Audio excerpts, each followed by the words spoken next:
તો SS-15 આ હોવિત્ઝર તોપ કે જે ચીને પાકિસ્તાનને આપી છે ને આપણે એક બીજી પણ વાત કહી દઈએ કે આની પહેલા સિંદૂર વખતે પણ આ તોપનો ઉપયોગ કરવામાં આવ્યો હતો પણ S-400 સામે તે ના ચાલી અને આ તોપ કે ક્યાં ડિપ્લોય કરવામાં આવી છે જુઓ આ છે આપણે વ્હાઇટ પહેલા તો આખી આ રેખા બતાવી રહ્યા છે એ ઇન્ડિયા પાકિસ્તાન બોર્ડર જેને આપણે LOC કહીએ અને તેમાં સૌથી પહેલા એ જોઈએ કે કયા વિસ્તારો છે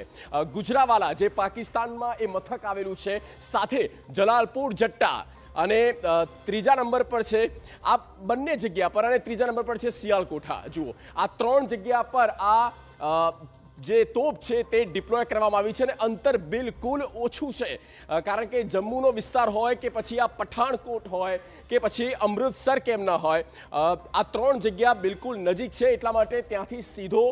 એ હુમલો કરી શકે અને એટલા માટે જ થઈને આ એની નજીક ભારતની બિલકુલ નજીક ડિપ્લોય કરવામાં આવી છે પાકિસ્તાનમાં